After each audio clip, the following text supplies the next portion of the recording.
Years ago, in an old barn deep in the countryside, 5 kittens were born to a farm cat. One of the kittens, a little ginger and white male, was more adventurous than the others. While they played in the straw, he was exploring the barn. While they explored the barn, he was outside in the yard, and when they ventured there, he was discovering the meadow alongside.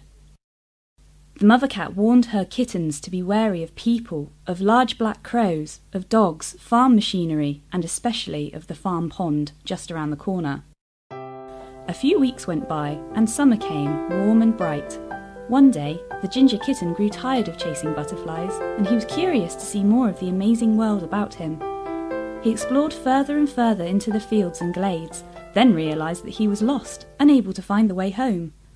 Alarmed, he wandered about for an hour or so, and was glad finally to see the familiar shape of the barn above the hedgerows. Bounding along happily, he suddenly stopped and froze. Anguished cries were coming from somewhere near. His brothers and sisters were in distress. He crouched behind a small bush and saw a man carrying on his back a moving sack, from which emanated those cries, walking towards the farm pond. Terrified, he huddled down, quivering with fear. Some geese, splashing in a puddle nearby, turned towards him.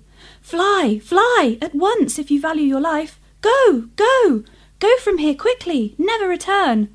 So the kitten turned and fled, back the way he had come, out of the barnyard, over a wall, to the meadow, and away over the farmland and into the woods. Here he stopped and rested, weary and afraid, then continued slowly through the wood, and into pastures he had never seen before. All was strange. He felt lost, forlorn, helpless, hoping desperately that his mother would soon come and find him, as she had often done before. There were many crows in this field, huge black birds who turned and glared. He remembered his mother's advice and feared their razor-like bills and the malevolent look in their beady eyes. Creeping round the wood's edge, he sought shelter, as it soon would be evening and the sun was sinking. He ventured into a ring of bushes for safety and found that, as he feared the crows, so there were creatures who feared him. Small birds flew for their nests, and rodents scurried for safety to their burrows in the undergrowth. There he stayed all night, hungry and frightened, longing for the warmth of the barn and his family. Dawn arrived, and he crept out of his hiding place. There was nothing to eat, but he licked dew from the grass for a drink. Feeling lost and weak, he spent much of the day warily creeping round the edges of the copses and a large field, calling for his mother, but she did not come. Somewhere there must be food and shelter, but he could not know where. Then the flock of crows suddenly alighted in the field and caught sight of him at the edge. He managed to reach a wall along one side of the field and tried to jump up onto it, but it was too high for him. The crows began to group and advanced menacingly towards him, evil intent in their eyes. Was this to be the end for him? Terrified, he cowered beside the wall. He heard the sound of footsteps coming along a pathway onto the other side of the wall. Someone was approaching. He knew not who it was, nor cared, as this could be his last chance. He called as loudly as he could, "Meow! Meow! Meow! Ow! Ow!" The footsteps stopped, and he became aware of someone looking over the wall.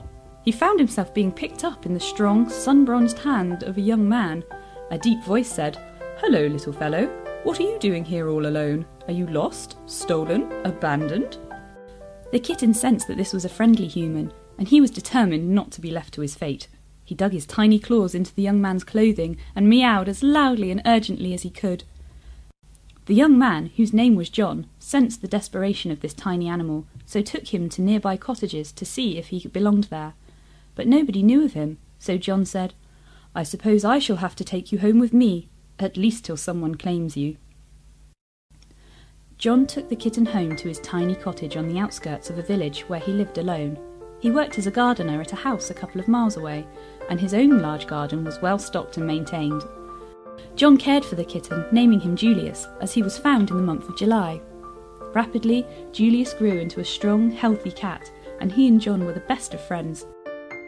He soon learnt to respect John's prize racing pigeons in their lofts in the garden, and regularly patrolled the property, keeping at bay other curious or marauding animals, for this was now his domain.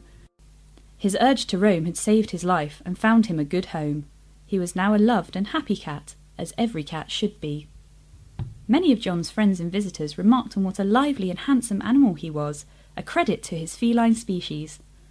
And nobody ever came to claim him.